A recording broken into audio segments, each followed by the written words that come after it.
6911 արցախցի ընտանիք արդեն ստացել է բնակապահովման հավաստագիրը, բայց նրանցից ընդամենը 3254-ը ստացածների կեսից էլ քիչ ընտանիք է գտել իր անկյունը։ Մնացած հազարավորները դեռ փնտրում են։ Գյուղից գյուղ, տնից տուն։ Այսպես են անցնում Ասպրամի ընտանիքի հանգստյան օրերը։ 6 հոգանոց ընտանիքն արդեն 1 տարուց ավելի է բնակարանի փոխարեն հասցեներ է փոխում։ Մենք 6 հոգանոց ընտանիք ենք եւ կոնկրետ անհնար է մեզ հասանելիք գումարով գտնել մի այնպիսի տուն, որտեղ կարող ենք նորմալ ապրել, որ ունենա նորմալ ամենամինիմալ նորություններն եմ ասում, բաղնիկ զուգարան նորմալ եւ նորմալ սենյակներ, որտեղ մենք մեր իրերով կգնանք եւ կապրենք։ Այդպիսի գներով մեզ տված սերտիֆիկատով մենք չենք կարող գնել այդպիսի տուն։ Սկզբից մտածում էինք լավ մի $10,000 վարկ կվերցնենք, հետո $20,000, հետո $30,000 ու ասած ավելանում է էլի։ Մենք պիտի գոնե մինիմում $30,000 վարկ վերցնենք, որպեսզի կարողանանք դնել մեր սերտիֆիկատի վրա եւ գտնել մի այնպիսի տուն, որտեղ կարող ենք ապրել։ Թանկ են բնակարանները, տները եւ ավելի է թանկացել, երբ աջակցության չափը վերանայել ու բարձրացրել է կառավարությունը, նշում է Ասպրամ Ավանեսյանը։ Շուկան չի վերահսկվում եւ եթե Աբովյանում օրինակ պետությունը առաջարկում էր 3 միլիոն դրամ եւ այդ 3 միլիոն դրամի եւ Աբովյանի ժողովուրդը գիտեր, որ պետությունը Ղարաբաղցիների համար Աբովյանում առաջարկում է 3 միլիոն դրամ, իրենք ըստ այդ 3 միլիոնի գումար էին իրենց տունը, իրենց տան համար գումար էին սահմանում։ Երբ պետությունը, կառավարությունը կամ Նիկոլ Փաշինյանը ինչ որ ասուլիսի ժամանակ հայտարարեց, որ Երևանամերձ շրջաններում նաեւ Աբովյանում օրինակ գումարը բարձրացվելու է 1 անձի հաշվով, աբովյանցիները որոշեցին, որ իրենց տան գումարը, չգիտեմ ինչու, պետքա բարձրանա։ Իրենց տունը ավելի մեծ արժեք ստացավ։ Արցախից բռնի տեղահանված անձանց դիտարկումները, որ անշարժ գույքի շուկայում տների գները բարձրացել են եւ չեն կարողանում տեղավորվել պետության տված գումարի մեջ, ավելի շատ Երևանին եւ Երևանամերձ հատվածներին է վերաբերում, վստահեցնում են Աշխատանքի եւ սոցիալական հարցերի նախարարությունից։ Գայանե Ղարագյոզյանի խոսքով խնդիրը հիմնականում Երևանում է։ Եթե խոսում ենք արժեքի մեջ չտեղավորվելու մասին, խոսքը բացառապես Երևանի մասին է եւ փոքր կազմով ընտանիքները, ովքեր Երևան կամ Երևանամերձ բնակավայր են նախընտրում։ Մնացած բոլոր դեպքերում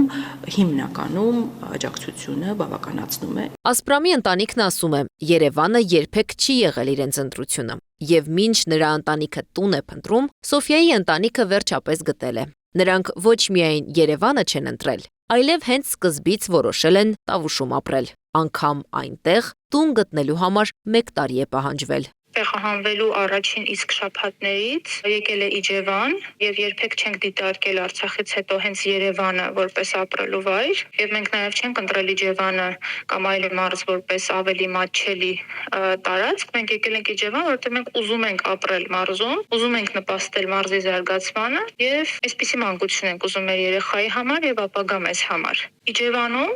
այսօր տները 20 միլիոնից պակաս ապրելու պիտանի տուն դուք չեք կարող գտնել։ Եվ նույն տունը, որը մենք գնել ենք, 17 միլիոն 100,000 դրամով եւ եւս 6-7 միլիոն ծախսվում է, որպեսզի այդ տունը դառնա պիտանելի բնակության, այս նույն տունը մի քանի տարի առաջ $30,000 չեն կարողացել վաճառել մարդիկ։ Շահառուները պնդում են, որ ծրագրի մեկնարկից հետո թանկացել է հատկապես մարզերի երկար տարիներ չօգտագործված լքված բնակֆոնդը։ Անգամ իջևանցիները չեն հավատում, օրինակ Գետահովիտ գյուղում բռնի տեղահանված ընտանիքը տուն է գտել ավելի քան $45,000-ով։ Այն դեպքում, երբ այդ նույն տունը տարիներ առաջ $30,000-ով անգամ չէին կարող վաճառել։ Բայց սա միայն տան գնի մասին պատմություն չէ, սա նաև ամիսներ տևող փնտրտուքի, բանկերի գնահատումների, հերթական մերժումների եւ անորոշ սպասման մասին է։ Բանկերը նույնիսկ չեն գնահատում այդ տները այնքան, ինչքան տանտերերն են հայտարարում։ Մեր տունը մի քանի անգամ է գնահատվել։ Ես երբեք չեմ մոռանա այդ օրը, ես հղի էի այդ ժամանակ, բանկը հերթական անգամ երբ ցածր գնահատեց ու մենք չէինք կարող իրացնել այդ գումարը, բանկի սրահի մեջտեղը կանելացել եմ ուղակի, որ էլ չեմ դիմանում ասեցի։ Նախարարության տվյալներով բնակարան ձեռք բերած ընտանիքների մի մասը լրացուցիչ գումար չի վճարել, սակայն կան նաև հարյուրավոր ընտանիքներ, որոնք ստիպված են եղել սեփական միջոցներ կամ վարկներ գրավել, իսկ նրանք, ովքեր դեռ չեն գտել տուն, շարունակում են վարձով ապրել, արդեն ունենալով հավաստագիր, բայց դեռ չունենալով հասցե։ Ամեն անգամ գնում էինք, ասում էինք, վայ, ինչ կլինի, ստացվի գոնե էս մեր լինի, գոնե մեր լինի, հետո արդեն այս աշխատանքը դարձավ մեխանիկական աշխատանք, գնում տեսնում հավանում կամ չէինք հավանում ու հետ էինք գալիս ու տենց ոչ մի արտասովոր բան էլ մի տարիա մենք այդ գործի վրա ենք։ Վերջին տարի ու կեսի ընթացքում երևի մի քանի ամիս է, որ դադար էինք տվել, զուտ արդեն այնքան շատ էինք մի շրջաններ, որ հոգնել էինք շատ, համ հոգեբանորեն էինք ճնշվել, որովհետև չէինք կարողam գտնել, որոշել էինք, որ մի շրջան դադար տանք ու էլ չփնտրենք, դրանից հետո մենք ամբողջ ընթացքում փնտրել ենք ու մինչև հիմա էլ փնտրում ենք։ Բնակապահովման ծրագրի շուրջ ձևավորված խոսույթը նաև մեկ այլ խնդիր է առաջ բերել՝ ատելության խոսք։ Սոֆիայի խոսքով, երբ պաշտոնական մակարդակով շեշտվում է, թե մարդիկ գումարի մեջ չեն տեղավորվում, որովհետև ցանկանում են ապրել Երևանում, այդ ընկալումը տարածվում է նաև հասարակության մեջ։ Որ մարդիկ ծրագրից դժգոհ են եւ գումարի մեջ չեն տեղավորվում, որովհետեւ ուզում են անպայման Երևանում ապրել, այս խոսույթը մարզերում բավականին տարածված է եւ ես շատ եմ լսում այն մեր տարածքում, որ դուք դժգոհ եք, որովհետեւ դուք ուզում եք ապրել Երևանում։ Այնինչ մենք հենց սկզբանե տավուշում ենք եւ տավուշում ունենք նպատակներ եւ ուզում ենք մնալ այստեղ։ Եղել են այս ընթացքում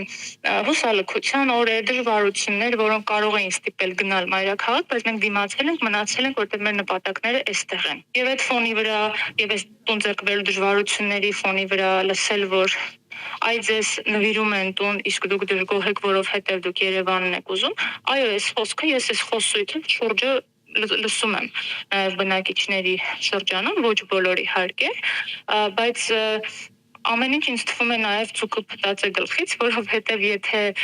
ձևակերպենք ոչ թե այնպես, որ մարդկանց տուն են նվիրում, իսկ իրենք դժգոհ են, այլ ձևակերպենք այնպես, որ այս մարդիկ ունեին իրենց տունը, Հադրութում, Մարտակերտում, Մարտունիում, շատ հաճախ ավելի լավ պայմաններով եւ իրենք չպիտի լինեին Տավուշում, Երևանում, Աբովյանում եւ այլուր։ Իմ ընտանիքը Հադրութում ուներ իր տունը, կարիք չուներ ուրիշ տան եւ 30 տարի այդ տունը քարը քարին դրել է։ Հավաստագրերի, իրացված գործարքների եւ միլիոնների մասին վիճակագրության հետևում հաճախ չեն երևում այն ապրումները, որոնց միջով անցնում են տուն փնտրող ընտանիքները, որոնցից մի քանիսը ընդամենը բարձրաձայնում են զրուցակիցներս։ Միշտ որ խոսվում է այս մասին, այդպես շատ չոր է խոսվում, շատ մեխանիկորեն է խոսվում, բայց այս բոլոր տարիները, օրերը կամ որ նստում ենք տուն փնտրելու այդ գործընթացը ապրումներ են ու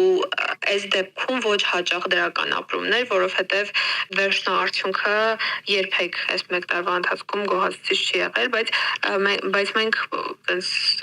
կոնկրետ տրամադրված ենք էլի տուն ձեռք բերել, որովհետև վարձով ապրելը արդեն անհնար է։ Արցախից բռնի տեղահանված ընտանիքները կարծում են, որ բնակապահովման ծրագրին միայն ֆինանսական աջակցություն տրամադրելը բավարար չէ։ Զրուցակիցներիս խոսքով, պետությունը պետք է գտնի անշարժ գույքի շուկայում արհեստական գնաճը զսպելու մեխանիզմներ, որպեսզի աջակցության յուրաքանչյուր բարձրացում չարտացոլվի բնակարանների ու տների գների վրա։ Բացի այդ, մարզերում նոր բնակելի տների կառուցումն ու շահառուներին առաջարկելը կարող էր թեթևացնել հազարավոր ընտանիքների ճանապարհը։ Քանի դեռ զրուցակիցներիս գնահատմամբ նման լուծումներ չեն կիրառվում, 6911 հավաստագրերից դեռ հազարավորները չեն էլ վերածվի տան բանալու։